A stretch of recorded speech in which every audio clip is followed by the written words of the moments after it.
MDH ಚನ masala. ಈಗ ಕಡಲೆ ಇರಲಿ, ಹಲಸಂಡೆ ಬೀಜ, ಕಪ್ಪು ಕಡಲೆ ಅಥವಾ ಬಿಳಿ ಕಡಲೆ, ಎಲ್ಲವೂ ಸ್ವಾದಿಷ್ಟವಾಗುತ್ತೆ. MDH. ಒಮ್ಮೆ ಶಾಸಕರ ಜೊತೆ 1-to-1 ಸಭೆ ನಡೆಸಿದಂತ ಸುರ್ಜೇವಾಲಾ ಸಚಿವರ ಜೊತೆಗೂ ಸಭೆಯನ್ನ ನಡೆಸಿದ್ರು.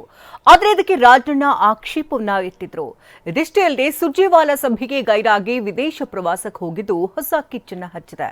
ಈ ಸುದ್ದಿಗಳನ್ನು ನೋಡೋಣ ಕೈಮನೆ ಕಥೆ ನ್ಯೂಸ್ ಟಾಪ್ ನಲ್ಲಿ. ರಾಜ್ಯ ಕಾಂಗ್ರೆಸ್ ಉಸ್ತುವಾರಿ ರಣದೀಪ್ ಸಿಂಗ್ ಸುರ್ಜೇವಾಲಾ ನಡೆಸುತ್ತಿರೋ ಸಭೆಗಳು ಭಾರಿ ಚರ್ಚೆಗೆ ಗ್ರಾಸವಾಗಿದೆ. ಶಾಸಕರ ಜೊತೆ ಸಭೆ ನಡೆಸಿ ಅವರಿಂದ ದೂರು ದುಮ್ಮಾನಗಳನ್ನ ಸಂಗ್ರಹಿಸಿದ್ದ ಸುರ್ಜೇವಾಲಾ ಇತ್ತ ಸಚಿವರಿಗೂ ಪುಲಾವ್ ಕೊಟ್ಟು 3 ದಿನ ಸಭೆ ನಡೆಸಿದ್ರು. ಆದ್ರೆ ಸುರ್ಜೇವಾಲಾರ ಈ ಸಭೆಗೆ ಆಕ್ಷೇಪ ವ್ಯಕ್ತವಾಗಿದೆ. ಈ ಸಭೆಗೆ ಆಕ್ಷೇಪ ಎತ್ತಿರೋದು one and only KN Rajanna. Natarajan ಅವರು ಆಂಧ್ರಕ್ಕೆ ಹೋಗಿದ್ರು, ಒಂದೇ ದಿವಸಕ್ಕೆ ವಾಪಸ್ ಹೊರಟೋದ್ರು. ಅವರು ಇಲ್ಲಿ ಅವರು ಬಂದು ನಡೆಸಿರ್ತಕ್ಕಂಥ ಪ್ರಕ್ರಿಯೆ ಬಗ್ಗೆ ನನಗೆ ಸಮಾಧಾನ ಇಲ್ಲ. ಸುರ್ಜೇವಾಲಾ ಸಭೆಗೆ ಜುಲೈ 11ರಂದೇ ಆಕ್ಷೇಪ ಎತ್ತಿದ್ದ ರಾಜಣ್ಣ ಶಾಸಕರ ಅಹವಾಲು ಸ್ವೀಕರಿಸೋದು ಉಸ್ತುವಾರಿ ಕೆಲಸವಲ್ಲ, ಸಚಿವರ ಕಿವಿ ಹಿಂಡುವ ಅವಶ್ಯಕತೆ ಇಲ್ಲ ಎಂದಿದ್ರು. ಇದೇ ಕಾರಣಕ್ಕೇನು ಇತ್ತ ಸುರ್ಜೇವಾಲಾ ಸಭೆ ನಡೆಸ್ತಿದ್ರೆ ಅತ್ತ ರಾಜಣ್ಣ ವಿದೇಶಕ್ಕೆ ಹಾರಿದ್ರು. ಸುರ್ಜೇವಾಲಾ ಸಭೆಗೆ ಗೈರಾಗಿದ್ರು.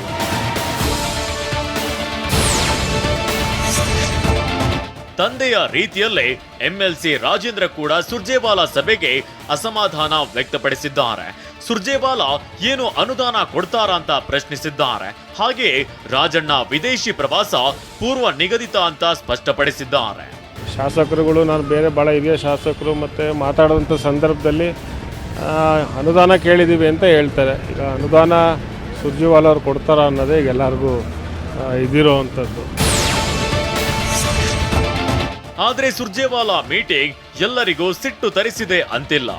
ಪಕ್ಷದ ಚುನಾವಣೆಗೆ ಟಿಕೆಟ್ ಬೇಕಾದಾಗ ಉಸ್ತುವಾರಿಗಳ ಮುಂದೆ ಹೋಗೋ ನಾವು ಈಗಲೂ ಸಭೆಗೆ ಹಾಜರಾದ್ರೆ ತಪ್ಪೇನಿದೆ?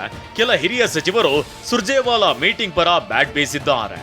ಸುರ್ಜೇವಾಲಾ ಅವರು ನಮ್ಮ ಪಕ್ಷದ ವರಿಷ್ಠ ನಾಯಕರಲ್ಲಿ ಒಬ್ಬರು, ಕರ್ನಾಟಕದ ಇನ್ಚಾರ್ಜ್ ಇದ್ದಾರೆ. ಪಕ್ಷದ ಶಾಸಕರಿಗೆ ಅವರು ಕರೆದು ಮಾತಾಡುವಂತ, ಮಂತ್ರಿಗಳಿಗೆ ಕೆಲವು ಸಲಹೆ ಸೂಚನೆ ಕೊಡ್ತಕ್ಕೆ he has got all powers. ಉಸ್ತುವಾರಿಗಳ ಹತ್ರ ತಾನೇ ನಾವು ಟಿಕೆಟ್ ಕೊಡಿ ಅಂತ ಕೇಳಕ್ ಹೋಗೋದು. ಹೋಗ್ತೀವ ಇಲ್ವೋ? ಉಸ್ತುವಾರಿ ಜನರಲ್ ಸೆಕ್ರೆಟರಿ ಯಾರು ಇರ್ತಾರೆ? ಶಾಸಕರ ಜೊತೆ 1-to-1 ಸಭೆ ನಡೆಸಿದಾಗಲೇ ಸುರ್ಜೇವಾಲಾಗೆ ಆಕ್ಷೇಪ ವ್ಯಕ್ತವಾಗಿತ್ತು. ಅದರಲ್ಲೂ ಸಿಎಂ ಮತ್ತು DCM ಇಲ್ಲದೆ ಏನು ಮಾತುಕತೆ ಅಂತ ಪ್ರಶ್ನೆ ಎದ್ದಿತ್ತು. ಈ ಮಧ್ಯೆ ಆಕ್ಷೇಪ ಅಸಮಾಧಾನ ನಡುವೆ ಸಚಿವರ ಜೊತೆ ಸಭೆ ನಡೆಸಿರುವ ಸುರ್ಜೇವಾಲಾ ಸಂಜೆ ಸಿಎಂ DCM ಜೊತೆ ಸಭೆ ನಡೆಸಿದ್ರು. ನಿಗಮ ಮಂಡಳಿ ಸದಸ್ಯರು ನಿರ್ದೇಶಕರ ಪಟ್ಟಿ ಅಂತಿಮಗೊಳಿಸುವ ಸಂಬಂಧ ಚರ್ಚೆ ನಡೆಸಿದ್ರು.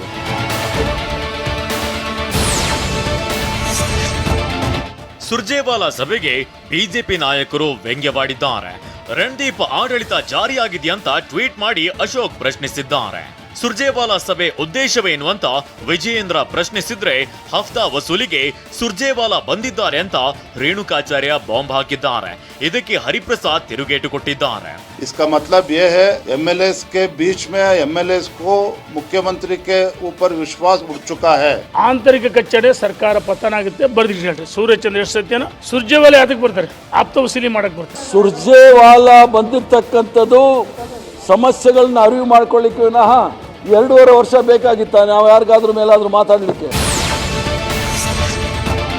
ಕಾಂಗ್ರೆಸ್ ಪಕ್ಷದಲ್ಲಿ ಒಳ ಬೇಗುದಿ ನಡೆಯುತ್ತಿದೆ. ಯಾರ ಪರ ವಕಾಲತ್ತು ವಹಿಸಬೇಕು ಅಂತ ಶಾಸಕರಿಗೆ ಗೊಂದಲ ಶುರುವಾಗಿದೆಯಂತ BYB ವ್ಯಂಗ್ಯವಾಡಿದ್ರು. ಭೂಸ್ವಾಧೀನ ವಿಚಾರದಲ್ಲಿ ಗೊಂದಲದಲ್ಲಿದ್ದಾರೆ ಎನ್ನಿಸ್ತಿದೆ. ಸಿಎಂ ಸಿದ್ದರಾಮಯ್ಯ ತಮ್ಮ ನಿಲುವನ್ನ ಸ್ಪಷ್ಟಪಡಿಸಬೇಕು. ಸುರ್ಜೇವಾಲಾ ಶಾಸಕರ ಸಭೆ ಮಾಡುತ್ತಿರುವ ಉದ್ದೇಶ ಏನು ಅಂತ BYB ಪ್ರಶ್ನೆ ಮಾಡಿದ್ದಾರೆ.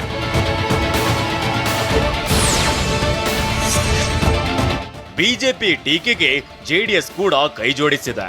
ಜೆಡಿಎಸ್ ಯುವ ನಾಯಕ ನಿಖಿಲ್ ಕುಮಾರಸ್ವಾಮಿ ಸುರ್ಜೇವಾಲಾ ಅವರನ್ನ ಸೂಪರ್ ಸಿಎಂ ಅಂತ ಕರೆದಿದ್ದಾರೆ.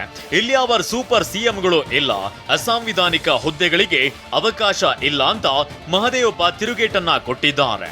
There is no supership minister, no super CM, no extra constitutional authority. It's only Siddaramaiah chief minister.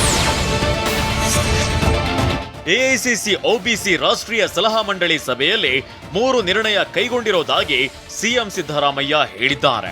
Congress ಪಕ್ಷ ಏನೇ ಮಾಡಿದ್ರೂ ಸಂವಿಧಾನ ಪರ, ಅಹಿಂದ ಅಂದ್ರೆ ಎಲ್ಲರಿಗೂ ಸಮಪಾಲು ಸಮಬಾಳು, ಆರ್ಥಿಕ ಸಾಮಾಜಿಕ ಹಾಗೂ ಶೈಕ್ಷಣಿಕವಾಗಿ ಸಮೀಕ್ಷೆ ಆಗ್ಬೇಕು, ಆದ್ರೆ ಜಾತಿ ಗಣತಿ ಅಲ್ಲ, ಅವಕಾಶ ವಂಚಿತರನ್ನ ಮೇಲೆತ್ತಲು ಇಂತಹ ಸಮೀಕ್ಷೆ ಆಗಬೇಕಿದೆ ಅಂತ ಸಿಎಂ ಹೇಳಿದ್ದಾರೆ.